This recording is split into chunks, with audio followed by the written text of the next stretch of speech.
Good morning, sports fans. I'm Matt Lipsum. And standing in for Ricky Tronsoliti, I'm Luke Doherty. This week's top story, the 100th anniversary of EA Day. Dating back to 1889, this yearly contest between the Haverford School and Episcopal Academy ranks as one of the oldest high school sports rivalries in the country. This year marks the 100th football game played between the two teams. Soccer was added to the slate in 1910, with cross-country following in 1965, and water polo in 2002, creating a diverse lineup of athletics that always makes for an intense and exciting day. To fuel the anticipation of Saturday's events, faculty and forms competed in a plethora of competitive games and contests that collectively ruined the reputation of some teachers and students, but also revealed the hidden talents of certain community members. The forms all competed in rigorous challenges, where each form was awarded points for their success in certain events. Day 1 began with the events of pie eating and tug-of-war. The pie eating allowed students to show their Kobayashi side and eat their pie as fast as possible. After everyone watching nearly threw up at the borderline vile eating habits of those involved, except for Mr. Murtha, who managed to stay immaculate throughout the contest, we got to indulge in the fan-favorite tug-of-war. The contest was filled with sweat, tears, battle calls from Mr. Green,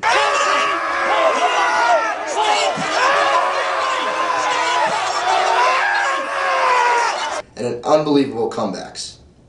Day 2 brought the ever-so-exciting dodgeball contest, and boy was it a crowd pleaser. The exciting battles kept everyone engaged, and our very own Mr. Boehm led a squad of faculty with his nimble feet and surprise tactics. Day 3 of the events was the skits, and once again the participants didn't surprise the crowd with brilliant acts. Our own Matt Lipson led the way with his rather impressive impersonation of head of upper school, Mr. Matt Green. You have to wear khakis, jackets, and a funky tie. Be excellent to one another, and sixth form dismissed. Time is up. The final day was not one to miss. The day began with the soccer and football competitions. After watching big touchdowns, unstoppable defense, and huge goals, the ceremonies commenced in Centennial Hall with the showing of the always brilliantly made EA Day video. All right. Speaking of today, the time of our lives. 5,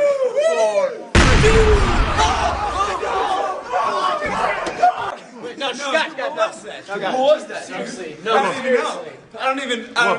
The floor just started shaking.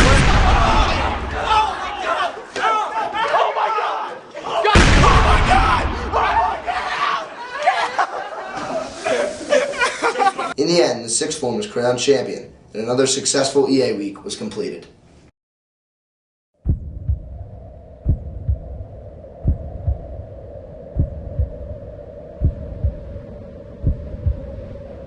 It was a rainy day in the rural hinterlands of Newtown Square. The first ever EA Day at Episcopal's new campus clearly angered the gods, who made the grounds a cruel cocktail of mud and wet grass. But as the rain trickled down and the temperature dropped, the seats filled as all waited in anticipation for a new chapter in this fierce and historic rivalry. The day started off with a cross-country race, 3.1 grueling miles of hills, sweat, and earth.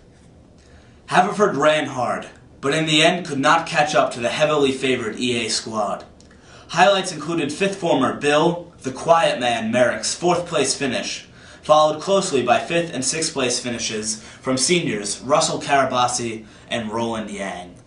Water polo tried to get the Fords their first W on the day, led by seniors Paul, Makes It Look Deezy, Balt Point Pen Heldring, and Dirk, the narcoleptic Viking, Nicholas.